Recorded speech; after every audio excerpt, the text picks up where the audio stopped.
Huge bills that you've been a part of, the banking bills and the health care bills. Is it possible that these could be actually, after all this work, repealed? No.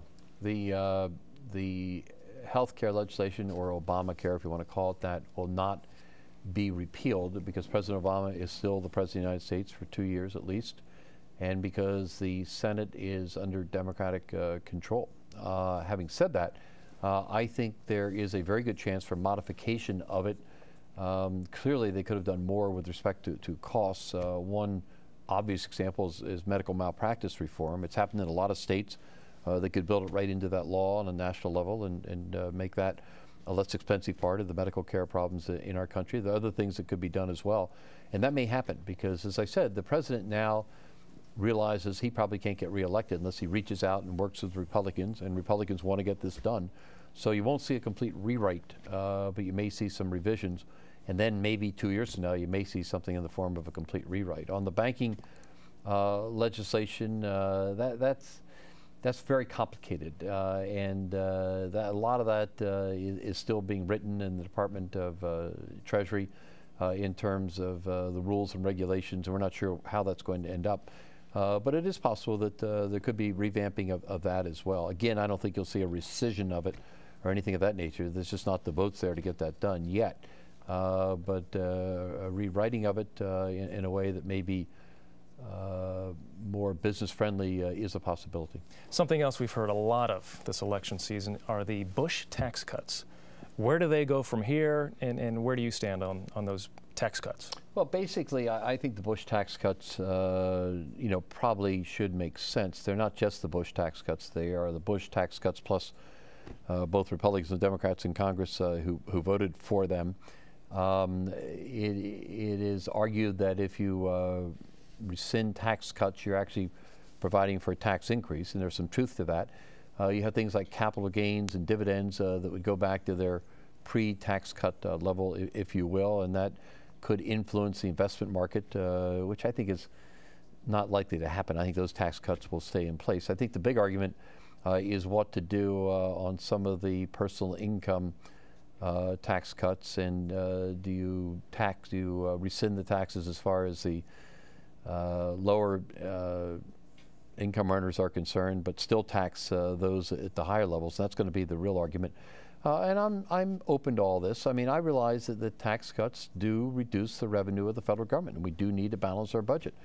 On the other hand, they can be an incentive for the creation of economic opportunity and jobs, and you have to balance all those. So I think we need to keep our eyes and ears open with respect to that. But I think with the coming of Republicans, et cetera, that if the White House wants to do anything on those tax cuts, they're going to have to, come into the negotiating table with the Republicans. I think they're not in a good position of negotiation right now. And I would imagine that on the federal estate tax, sometimes referred to as the death tax, that they're going to have probably a very large exclusion, maybe $3 or $4 million, and then a great reduction of what the tax rate actually is if they want to get something passed along those lines. Or they may just pass it on and let the Republican House and the new Senate deal with it next year. And now that the Republicans do have the House, will there be compromise with the Bush tax cuts, and will we see compromise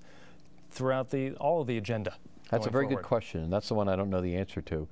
My sense is that John Boehner, who is a personal friend and will be the Speaker of the House, understands there needs to be a Republican agenda, understands to do that you need to sit down and negotiate with the Democrats, as well as with his own party, our party. That's, I think, what he would like to do. On the other hand, he has now elected officials there who have run on the pledge of never negotiating with the Democrats or dealing with the president at all. And I think it's going to be very difficult for him to, in his position of leadership, to hold the party together if he starts to negotiate. So that concerns me a great deal. I mean, I've always been more independent than most Republicans and been willing to negotiate, but the leadership has not exactly been in that mode. And I don't know the answer to that question. I also don't know the answer as far as the Senate's concerned. I mean, there's 2 or 3, Tea Party individuals who are elected to the Senate, and they're going to they're going to be very difficult to handle if anyone tries to negotiate with the president or with the Democrats. I think all that's too bad. I hope it does work out, but I got to tell you, at best it's 50-50. And here's another question you probably can't answer, but now that the Republicans have the House, are we going to see more or less bickering? People are really tired of the bickering. Oh, well, I'm tired of the bickering too, but I mean, you're not going to see any less of it. I mean, when you get to Washington, D.C., you've been elected, particularly if you're elected to the House for 2 years, you're immediately trying to worry about how you're going to get reelected. You're immediately pointing the finger at the other side and blaming them for everything. Republicans have already been blaming the president and Nancy Pelosi and Harry Reid for everything that's gone wrong in the country. I'm sure the Democrats are now going to say, well, we gave Republicans a chance and they've screwed up the House again, or whatever it may be. I mean, it just goes back and forth. It's politics. Politics is a constant in Washington, D.C. Money is pouring into these campaigns. Even now, debts are being paid by different lobbyists or whatever it may be.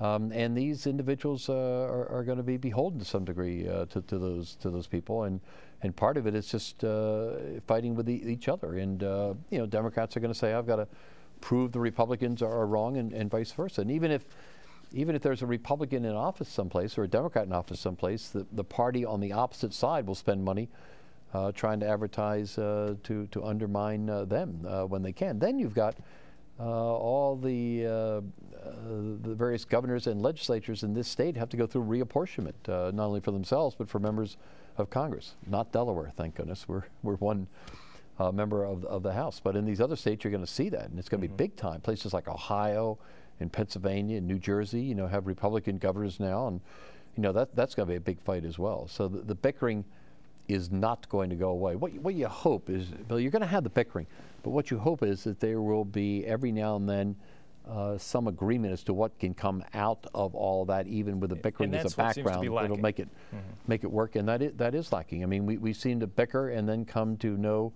you know, proper closure. The one positive message that I see coming out of this is that the federal government needs to control its spending much better than it has before. You've got a report coming from the White House, as you may recall, from a commission there with Senator Simpson and Erskine Bowles, which is a bipartisan commission. Hopefully they can at least put ideas on the table to start to deal with the budgetary issues of this country. I'm not suggesting their report is going to be accepted whole cloth by anybody, but hopefully some ideas will be there. And frankly, you're going to have to deal with Medicare and Social Security. These are huge trust funds which are getting into indebtedness and going to become a real problem for America if we don't do something about it very soon.